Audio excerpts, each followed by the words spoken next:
So we're live now, but let me double check it. Let's see. Do you have a link I can share? Yeah. Let me send it to you. Let me send. You want me to? I'll send it to you on Messenger. Okay. Yeah, I can do several things. I can put it on your wall. I just send it through Messenger because I've got a private wall, and then I'll just put it on my wall. Messenger. Yeah. Okay. All right. Here we go. All right. Send this message. Michael. Okay. You're good there. Let me check the sound.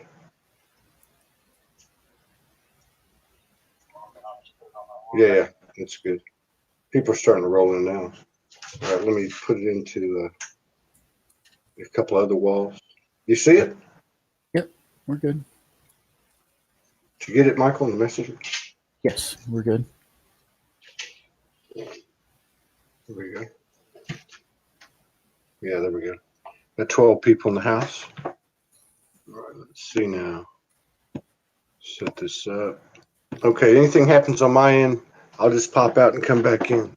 We've had a few problems, but nothing that's caused the show to stop. Your feed will still be going. How's it going, everybody? It's Todd Medina, Soul Speaks 5D. Today it's a conversation with Michael Monk again. I think this is the third time he's been back on. It's a good day to have him on. He's an energy expert, and we need all the information we can get on the present moment. With the full eclipse of a red blood moon, I think it's the longest in duration in this century.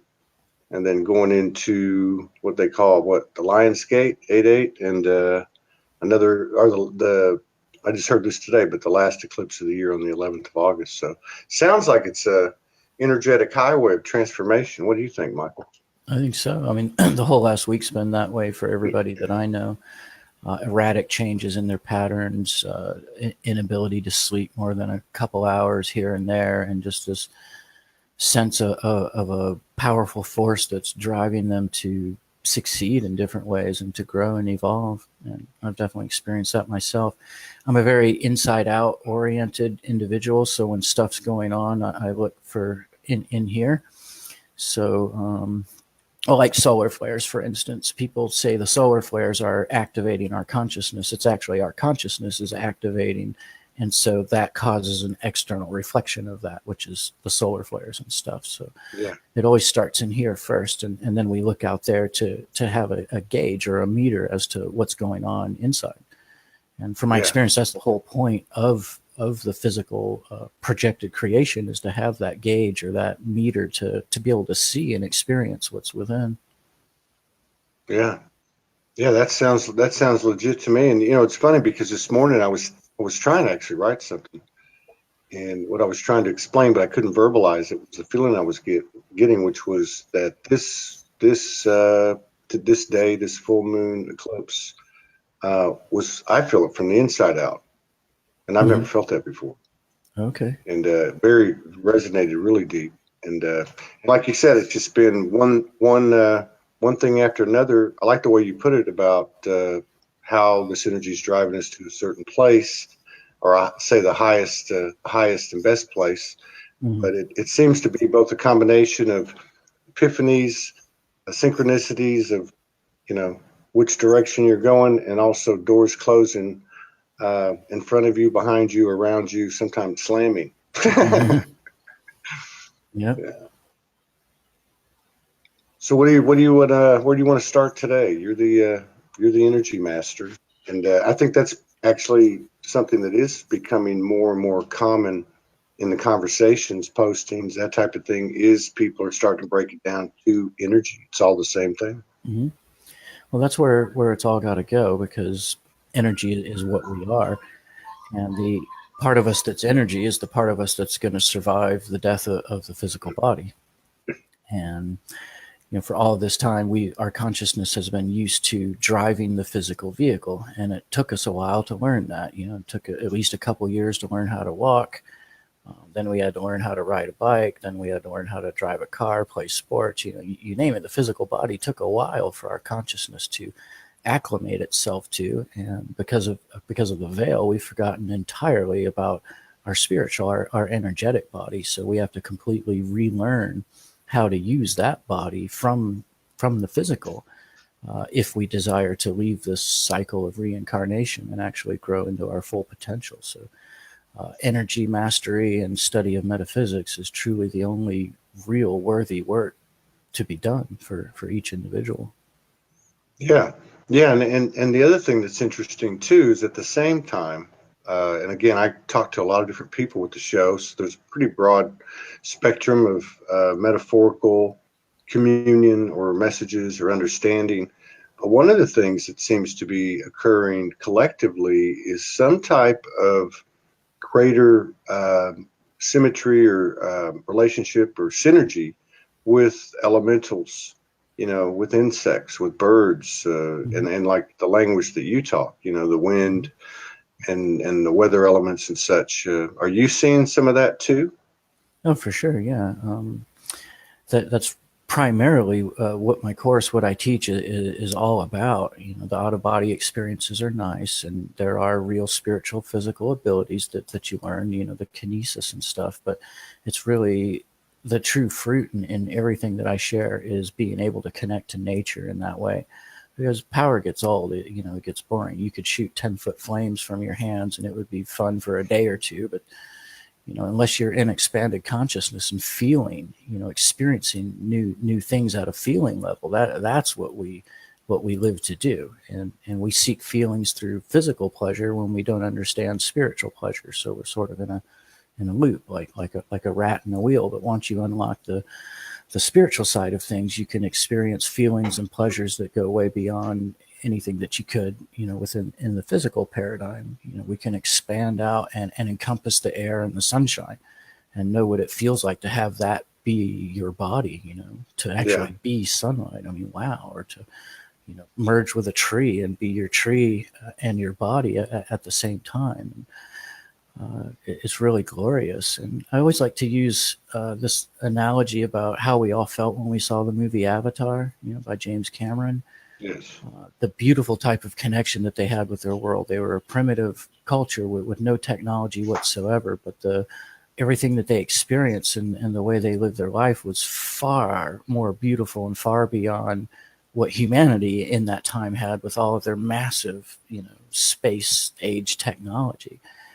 And then when we walked out of the movie theater, we looked at our world after engrossing ourselves in that, and it made us all pretty depressed, because we saw what direction, we're going. And the good news is that we can live with that type of connection, the same type of connection that they had in their world, but we don't need that special hair with the nervous connection. Our consciousness expands through the electromagnetic energy that's in all life, and we can truly live that way. I mean, there's not much limits on what all is possible. At higher levels of the connection, you can actually experience through the senses of animals. So we might not have giant dragon-like creatures that we can ride or fly, but you can project out of your body, merge with an eagle, and fly through the sky across the mountains and stuff like that. Oh, yeah. Yeah, and I love what you say about everything that's occurring collectively, where everybody can see it, touch it, feel it, and all that. That it's a reflection of what's going on inside of us. I wanted to ask you. I was doing a lot of walking this past few days, and really integrating, mostly, what a lot of people were doing. And one of the things that happened to me is, I see waves sometimes and this and that, but I clearly saw this distinct, mostly straight lines and shapes such as rectangles, squares, rows, and columns as I was walking around outside, and I never really seen that before. It's almost like a false grid in front of reality. I don't know. Have you ever experienced anything like that? Yep. Those are grids basically, and it's pretty hard to determine what level they came from, because when your spiritual sight opens up in that way, all dimensions are in overlap. They're all in the same place. All worlds, all systems of reality, all different types of dimensions of experience are all in the same place. So it would be hard for me. It would be speculating if I were to say which grid you experienced. But every reality system is formed of geometries, as well as the radiative energy from the flower of life. that pattern goes through different geometries, and that forms the system of reality. Wow, great explanation. And so, is there like a, I guess like a basic way to get acclimated, like as a beginner, going outside into nature and trying to mix that energy with nature, try to merge with nature, the different aspects of it? Is there, it's really in driven by our imagination, is it? Or is it not? Well, yes, everything in spirit is driven by imagination, and at some level, all things are. So even this world was created by a creator with a very powerful imagination. So even when we move our body, like you imagine your arms moving up, and they do, because your spirit creates that energy within the electrical system of the body. So imagination is huge, and we are taught to discount it at a very early age here in the physical life. Imagination means not real. That's what it means here in the physical. It's either real or imagination. But imagination ultimately is the only thing that's real.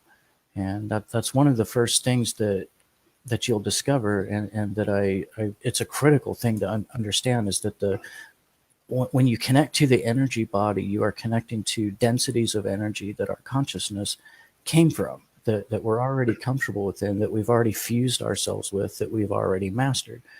And any density of energy that the consciousness finds itself in, that it is able to fully connect to, will respond perfectly to the mind, to the thoughts, to the imaginations, and the feelings.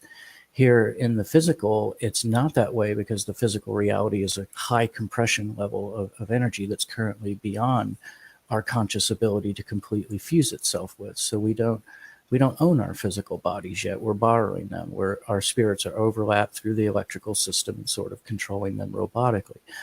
But the moment that we are able to fuse our consciousness to this level of energy, it will respond perfectly to our imagination. So that's a very important thing to understand, because when we first open up to the world of energy, because we've been locked in this linear preset paradigm of everything working a certain way, the heart pumps blood, the lungs breathe oxygen, exhale CO2, the set preset way that everything works, we expect the spiritual systems of reality, the energetic reality, to be the same way as that. So we say, oh, we have 7 chakras, and then somebody else comes in and says, no, that's not true. We have 22 chakras. Somebody else comes in and says, no, chakras are evil. That's an extraterrestrial implant. We have 1 chakra here in the center of the heart. Or the energy comes up from the earth. No, source is above, and it comes down. Well, they're all correct, because anything that you choose to believe in regards to the energy happens instantaneously, because it's a level of energy that our consciousness has already fused itself to. So there's no such thing as an incorrect way of how the energy works in that regard. Everybody's correct, but there's superior and inferior configurations for whatever it is that you want to do with the energy. Sometimes it's nice to have your energy split into 7 primary centers. Sometimes it's more beneficial to have just one centralized center of energy. So, no right or wrong in any of this, but imagination is very, very important, and something we need to understand. Excellent. I had a couple of things. I did this post. I don't remember what it said, because I pulled your words off of it. And you had this really cool comment on it. Very, very. I thought it was like the perfect real-time intel. But anyway, I was talking about on the post the Akashic as being, in reference to, we came into this with the Akashic, whether we were in recollecting it or not, forgetting it or not, or however you want to say that, and that we are now, as we become aware, kind of like a living library. And I looked at this in contrast after you wrote it, and I thought, well, here's a guy who's putting the bricks and mortar up with his life's mission, because I know you're in the process of refining the work you do, and expanding it, and expanding the awareness of it. So you've got to do these 3D things, but at the same time, you're an energy master and you understand it all. So you're kind of like merging both. So I thought it was really interesting because I'm going to read it here. It says, Akasha means light and the records. There are nothing more or less than every single probable past and future parallel, as the past and the future are constructs held within the light. The true records are not contained in the light, but are contained in the crystal core, a vast density of energy far more solid than our physical universe that resides in the center of our being. It is very hard to access because, for one, you have to be able to tolerate such a high level of energy compression, and two, it dwells in compressed time. So to spend just a few minutes there would be like many hours of physical time. This is the opposite of time experienced in the light, which is accelerated, so you can spend days there for just an hour or two. This is something you're very experienced in. Mhm. So it says, but it is a lesser reality that is merely an echo of our reality here.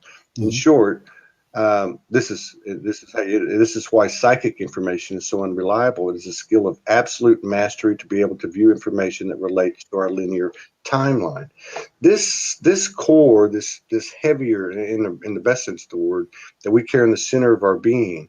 That's Mhm. really the first time I ever heard of that. Can you go in a little bit into that and explain that to us? Sure. I mean, I'll explain it on a few different levels. It's what we call in our course, we call it the God spark, or the some call it the soul star. Like, people have different names for it, but most people believe in a 0 point energy, or a core within the center of our being that radiates everything outwards. And I can attest to that because I can see all of the reality projecting from my center in heightened states of clairvoyance. And it's when the clairvoyance is open, you see that the energy works in layers. It's like an onion, layers stacked on top of layers, or like a candle flame. Like, if you light a candle, there's the primary flame of the candle, Yeah. and then around that is an aura that's visible to the physical eyes. Well, around that aura is an aura of the aura, and there's an aura of the aura of the aura. It depends on how expanded your clairvoyance is as to what you'll see. Well, the God spark, or the soul star, works like that. So at the closer you get to the center, to the core, the more compressed, or the more dense, the more brilliant, the more energy, the more particles per square inch. And the further out you get, it gets progressively lighter and lighter. And every bit of reality that we experience is formed from one of those layers of density.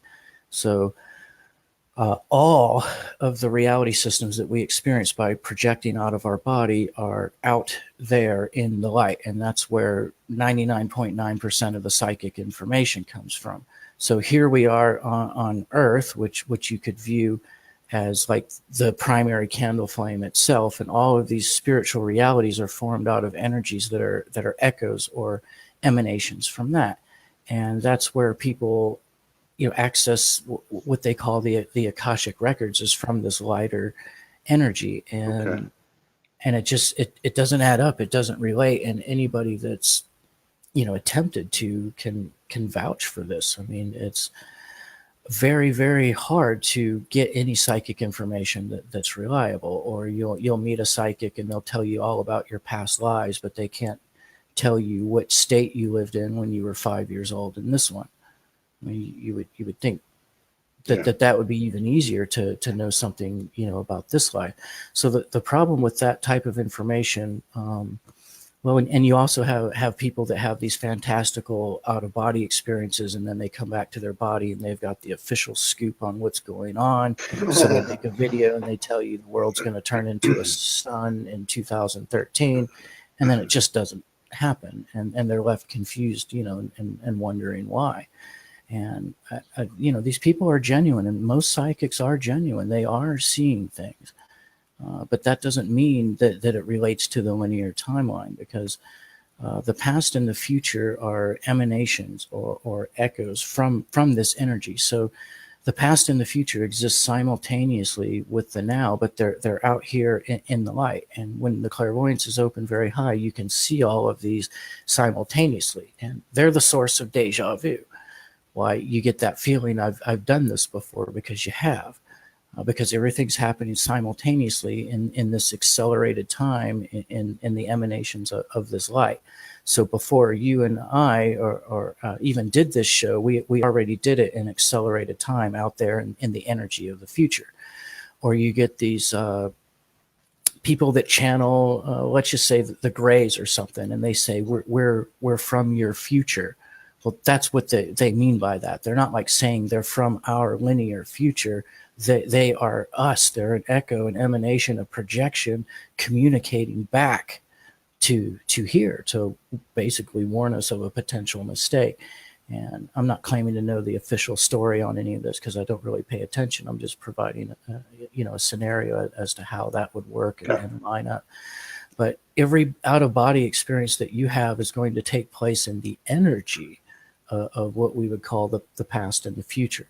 So with that example, with Earth being the primary candle flame, there's a candle flame that's even more solid than that one that's the source of that. And that's just using the analogy. So back to the soul star, there's a compression level of energy that's even more internal than the physical reality. And that's what you would call source or God or the spark of life within you that everything comes from. And it's super solid. Like, it's a level of solidity that if you took this entire universe and compressed it to about the size of a walnut, you would be approaching what it is that I'm talking about. And science has also discovered it. They call it the Higgs boson particle, and they know that it's the source of all matter. This one super dense particle is the source of everything that we see here. And that's where the true records are kept. It's a super level of solidity. It's like an eternal crystal. And I know this is becoming long-winded, but I'll No, finish I'm up here. loving it. Everybody's tuning in. The numbers are going up, so just keep talking. Okay. Well, there's two eternal states of being, and most people are only aware of one because the second is very hard to obtain. So everything, all reality systems that are made of energy are in flux, are in motion, or have some type of reincarnational system. But a lot of people have projected to an eternal state that they call the void, where there's nothing there. And that's one eternal state of consciousness. And that's where everything sprang from. And I'm not painting one as superior or the other inferior, right. but the void is a great step, but that's where we came from, and it's not the superior reality, because in the void there's nothing. You have nothing in the void except for a sense of self. You have your I amness, but you don't have memory. You have a sense of being, and anything that you think or feel from within the void causes the void to vibrate, and it puts it in motion. It manifests it. Everything was projected from that state. But there's a second eternal state that exists alongside the void that I call the crystal. You could call it the core, many different names, soul star if you want. But that's a vibration in a frozen state. So light in a frozen state, like super solidity, like crystallized light. And this is one of the first things that the original creator obtained, was the ability to crystallize. And that gave the creator the ability to create the records, the memory of God itself, and eternal memory. And this is where the actual records of everything is stored in a super solid, crystalline mega computer. Something that's, if you relate the brain to a computer, this is far more advanced than the brain. Its circuitry is very intricate, and that dwells within the center of our being. So back to how this relates to time, each one of these compression layers of energy operates in a different type of time. So there's compressed time, and then there's expanded time. So from the way I've experienced it, Earth is a very high level of density, and the highest level of density that our consciousness is currently or typically able to be one with, which is why we're here, because it's growth for us, because we're exposing ourselves to a compression level of energy that's greater than what we could create for ourselves in spirit. And that's why we keep coming back to these physical bodies. But there's a compression level that's even greater than that within the human, and that's the residing place of God, or source, or the original intelligence that we all sprang from. And that's what's so special about the human, about physical life here on Earth, because it's only one layer away from that primal source. Oh, wow. And so then every layer that's lighter or more expanded than Earth is in what we call expanded or accelerated time. And so that means you can be out of your body for like several hours, come back to your body and go, oh my God, only 30 minutes has passed here. Or if you project out 2 layers, all of a sudden you could be out of your body 3 to 7 days, and only an hour has passed here. And if you go out even further, well, I mean, the most I've done is 3 years in an alternate reality, and then came back and only a few hours have passed here. And it was very disorienting. But yeah, the further out you go in the expanded energy, the more time is expanded as well. So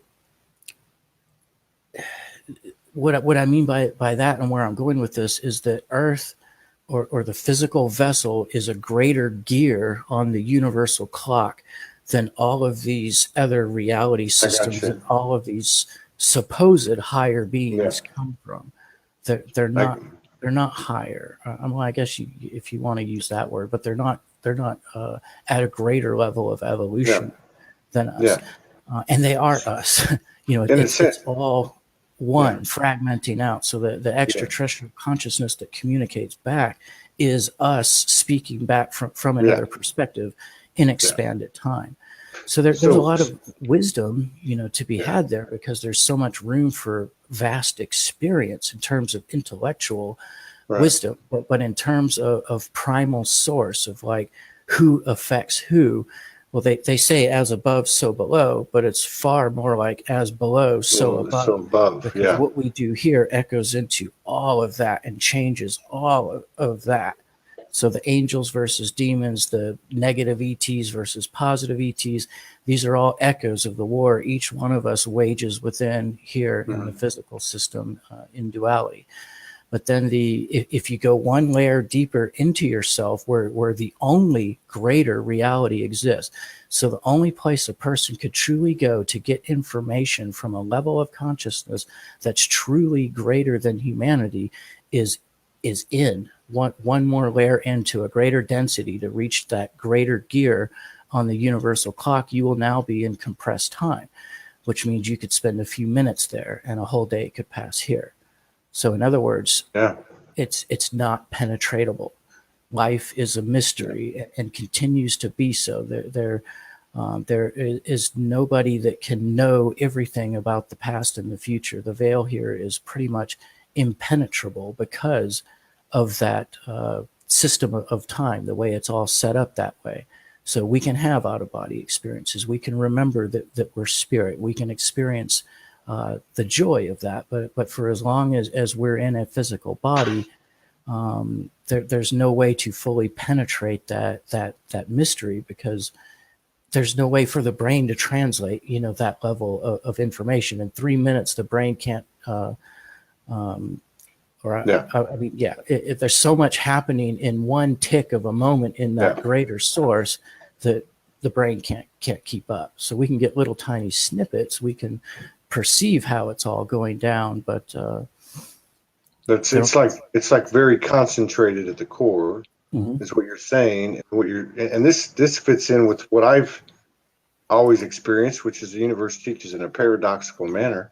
So you're basically saying the core, the central sun, source, God, whatever you want to call it, is the most dense. It's in the center. We're the next step out, and we've emanated all this stuff out there. And we've conceived that this stuff out there is all bigger than us, and in fact, we're bigger than it. Yeah, that's a great And explanation. it is us, just like we are source being expressed as a human. Every layer of energy that's a lighter emanation from where we dwell is a literal fragment or an aspect of our being. So Yeah, every single human is going to find some things out pretty soon that is pretty profound, and that is that you have an aspect on every single star world in existence. You have a yeah, Pleiadian, an Arcturian, a Reptilian, a Gray. You name it. The list is huge.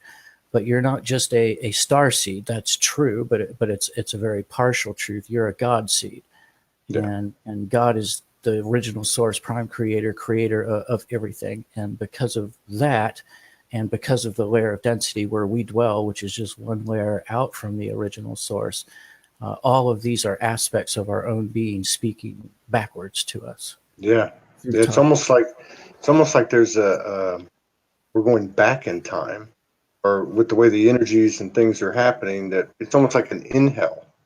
Hmm. Like everything's being pulled back in, all the Yeah. stories are merging, and yeah, you Hmm. get that. Does that make sense? Oh, absolutely. Yeah. Yeah. Yep. That's Yeah. what I perceive it as well. That it's all coming back together. Humpty Dumpty's being put back together again. And yeah, So it's huge. in one sense, it's not happening because of us. I'm speaking more as a human Hmm. in transition here, whatever. It's not really happening because of us. It's happening. It's happening. Mm. Period. Maybe we can ride it, align with it, maybe. But the truth Yeah. is, it is happening because of us. The whole thing's happening because of us.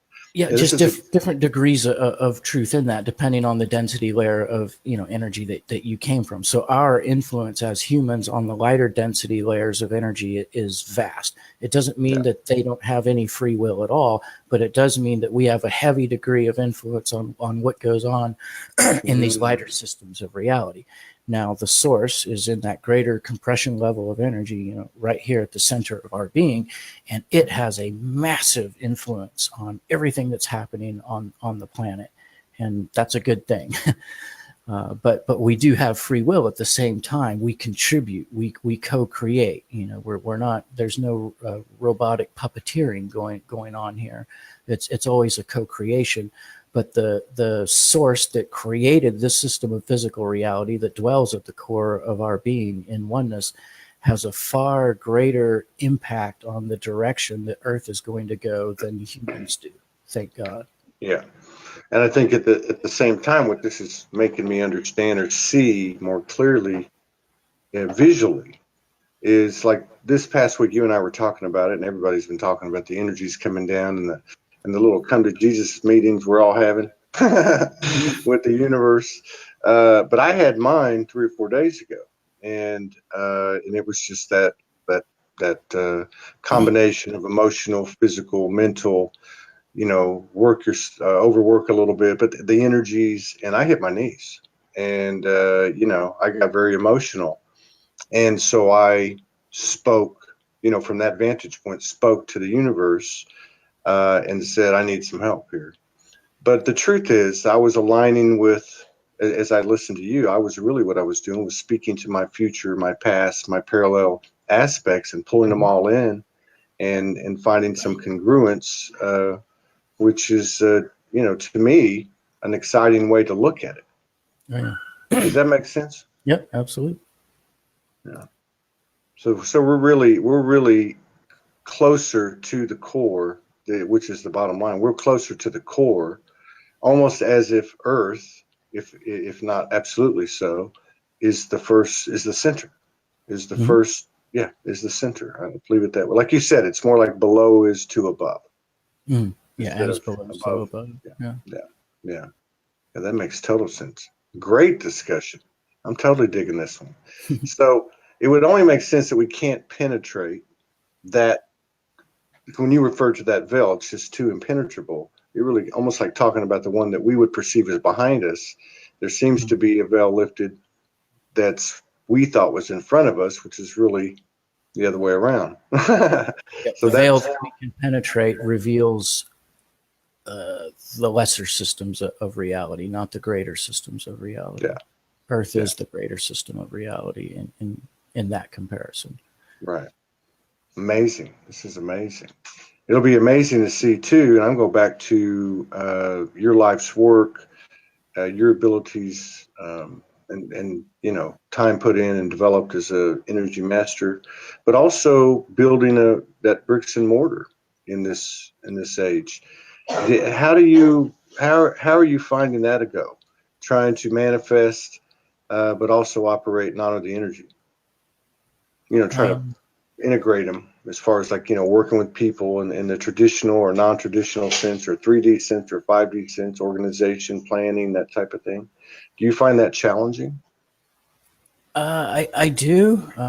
Naturally, I don't interact much with people that aren't there, that aren't like on the level, and I haven't since all of this started happening in 2008. I can for brief periods of time, but I can't spend too much time in that frequency range of thought and carry on.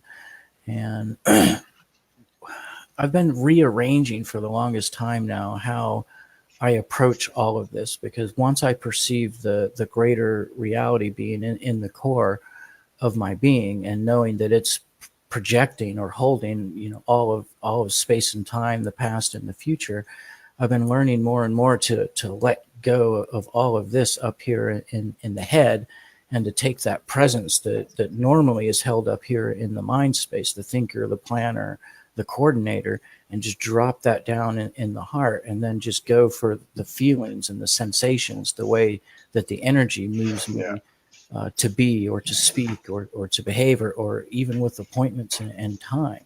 The more you can begin to trust this, you get into that magical state that we call the flow, where everything becomes divine synchronicity, and it all lines up, because the source, which dwells at the core of your being, knows itself as being every single one of us simultaneously. We're its offspring, we're its fragments. And it also knows our past and our future, probable, parallel, all of it. It encompasses all of it. So when you choose to let go of this and embrace this instead, the heart, it can put you in this super magical aligned state of synchronicity where everything just flows magically. And so I've learned to tune into and to trust that, instead of having to live life the other way, the strategical planning, conscious mind. I find that interesting, because I've been on the same path, and today I had a show today, this morning, and then went for a walk, and then this synchronistic stuff was coming in very clearly. And the first thing I wanted to do was pick up the phone and call people and say, hey, this is what we're going to do. But something stopped me. And I didn't really understand it. And I don't really know if I can explain it, but it was like, you know what? This is the work. This is it. Just staying in this stream and just keep going through it. It's going to get more and more congruent, or more aligned. And I find it curious, because how do you relay these messages? but I guess it just falls into place, and I guess it would only make sense if we're going back to where we came from, that it's going to be nonverbal. Yeah. But I know telepathic from the levels of full connection. So when I'm out of my body, it doesn't matter what world I'm in, what race they are. When they talk, I hear it as English. When I speak, it's as English, and I will hear everything they say in my native tongue. They will hear everything I say in my native tongue, because the true communication is heart to heart. The feeling happens before the spoken word.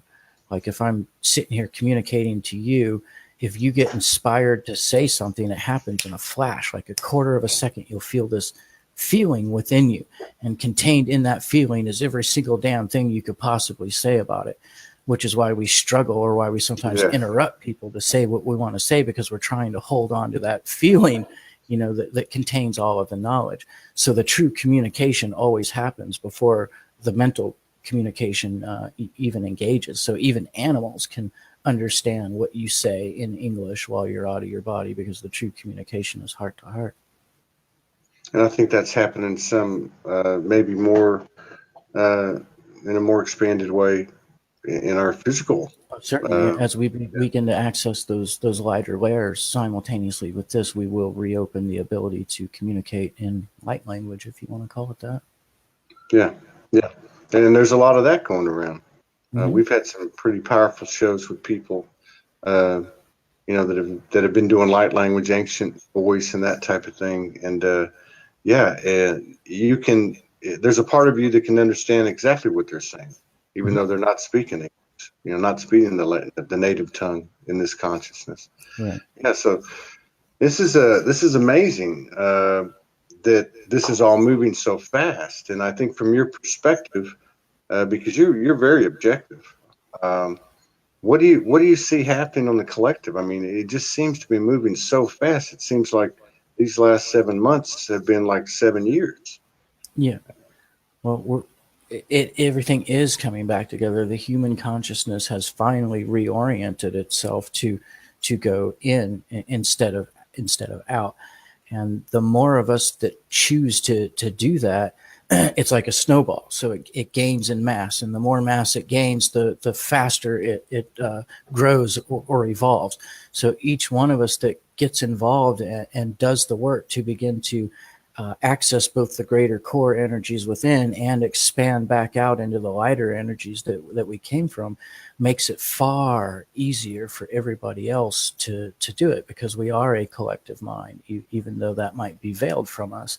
So everything is happening faster and more rapid because of that, because each human that does the work, that breaks the limited paradigm of the physical reality, or begins breaking it, because I don't think anybody's broken it yet entirely, but each one of us that does makes it easier for the next.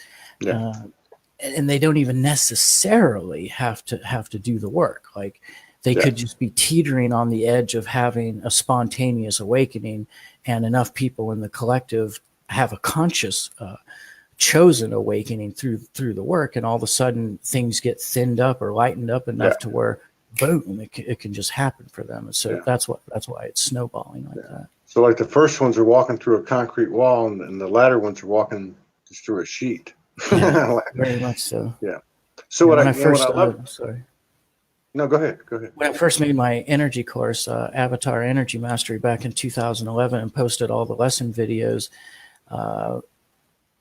it was quite a high success ratio considering what it is that I'm teaching, but probably like 20 to 40% were having success with the lessons, and it was taking maybe a couple months for them to crack that open. It steadily progressed, and by 2013, 2014, 80 to 90% of the students were having success with the lessons and breaking through barriers in like 2 to 3 weeks. Wow. It's because it was a new introduction into the collective paradigm. So each student that came in and adhered to the exercises and the philosophy, and opened their minds and consciousness in this way, made it easier for the next students coming in. Yeah, that makes sense. And the other thing I love about this explanation you gave us about the soul star, is that what you called it? I call it the God spark, but everybody has a different.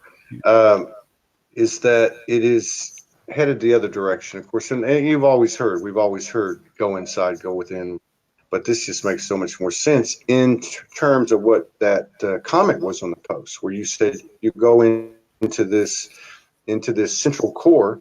It's so concentrated that you might be there.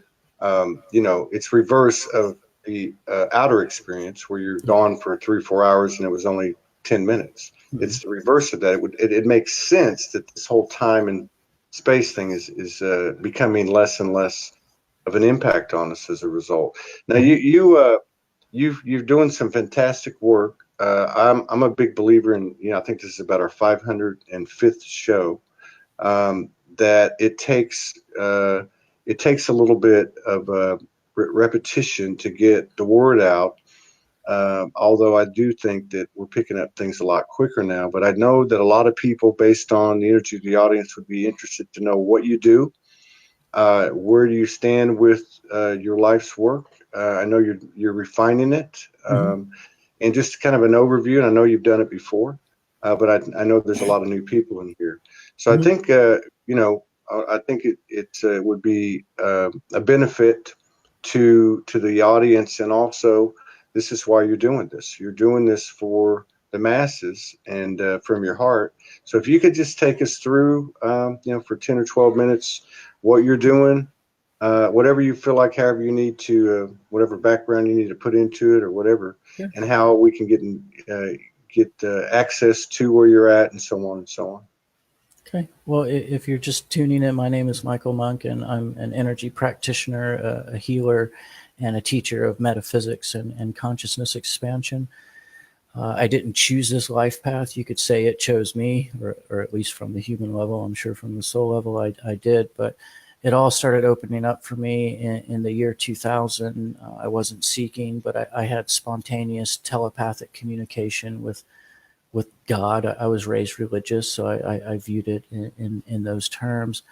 A couple of weeks after this spontaneous telepathic communication, I began to pray, because that's what I knew how to do at that time. Not that there's anything wrong with praying. I'm not saying that, but I began to experience reality bending miracles by praying to God in the name of Jesus, and I mean like very high level stuff. Instantaneous healing of an open flesh wound for one, instant healing of cancer in others for two, and many more. I don't want to go too much into that, but I knew at a young age, early 20s, that far more was possible, and that God was real, and I was looking for all of the answers. I didn't find them in religion, and this presence that at the time I called the Holy Spirit was guiding me on my life path. It stayed with me, and it would voice itself to me here and there, not very often. But eventually it led me to study metaphysics. It led me to study the law of one channeling. It led me to study the Seth material. And I started to begin to understand the mechanisms behind these miracles that I was receiving, or at least intellectually, because of reading these books. And when I got the right level of intellectual understanding, the source presence, God, came back within my being and opened me up to an incredibly high level of experience, where the entire world became rippling rainbow light, and then my body did the same thing. So I basically dematerialized into rainbow light and came back into physical form. But I didn't do it. This greater God presence did it to me to show me what was possible. So once the experience was over, I had no idea either A, how to see the world as rippling rainbow light, or B, how to turn into that myself. But my curiosity was definitely piqued enough to where I began to seek meditation. And I was guided to not to study any of the meditations that were out there, to just trust that I would get the right meditations at the right time that would open things up. And that finally happened. The first thing that opened up for me was clairvoyance. So I could see energy everywhere with my regular eyes wide open. It wasn't too long before I could hear, taste, touch, everything else. All of the other senses quickly got on board. From there, I just worked and played around in the energy every single day. It was my passion. It was all I would care about. I didn't socialize or hang out with people. I would just open up this magical world of energy, play with it, and take notes, make observations, put all the pieces together to how this energetic world works. And it was about a year after that it all started changing for me, because the original perception was that I'm a small energy being in a humongous world of vast energy. But there was a moment during a meditation where I opened up my clairvoyance, where a greater part of myself came in and spoke through me. And it said, I am not the physical body. I am the light that flows out of it. And as soon as I spoke those words, all of the energies in the room collapsed like a dying star into the center of my being. Pop, exploded outward 360 degrees. And once that happened, everything changed, because my consciousness went out with the light, because I had just rearranged the nature of my identity to be the light instead of the physical body. So once that happened, I very quickly noticed that my consciousness had an impact on things, that I could cause movement in the wind and the water, that I could change the weather in the sky, that I could was very effective at healing people without praying, you know, by using my own energy, my own consciousness, and my own understanding.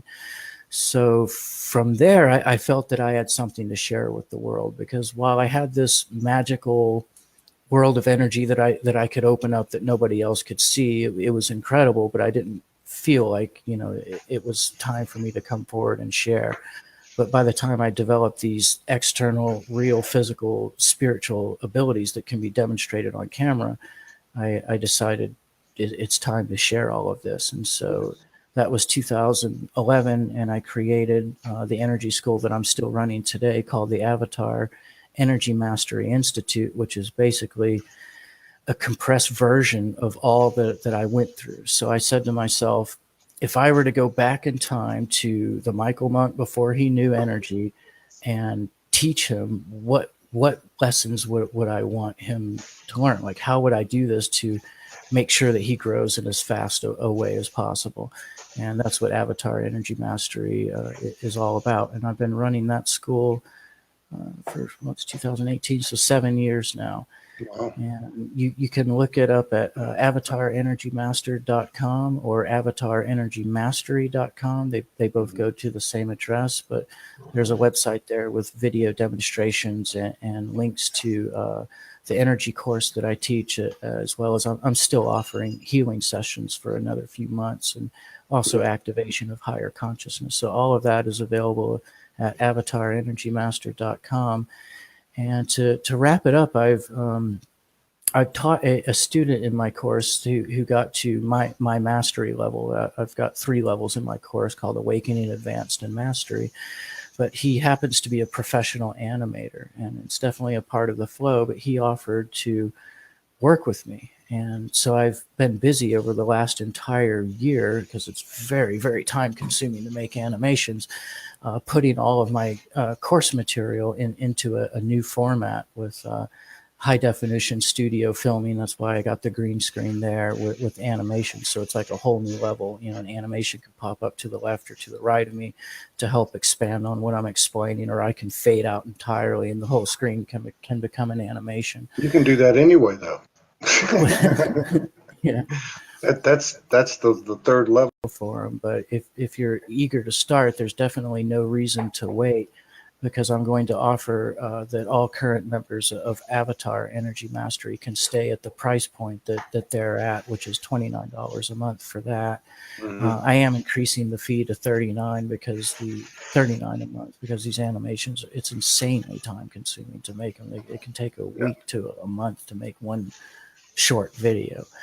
But yes, if anybody joins Avatar right now, you will get locked in at a discounted rate on the both of those. But really looking forward to the release of this, because having visuals, you know, backing up what I say in real time, it's amazing. Because of that, I've been able to restructure what I teach to include much more advanced material, much more early on, because having the visual experience allows certain concepts to click in. Or like you say, the brick and the mortar allows you to form solid structure of knowledge without having to first have the small experiences that would lead up to your ability to understand that. So really looking forward to the release of this, and that's going to be on August 31st. But in the meantime, you can find me at avatarenergymaster.com. Fascinating. It's fascinating. So, and you heard it. So anyone that gets in now, before he rolls out the new one, is going to be grandfathered in at the 29. Mm-hmm. And so this is not something that just came up. This has been going on for 7+ years. You heard the story, and it's a lot easier for all of us today to figure out who's walking the walk and who's not.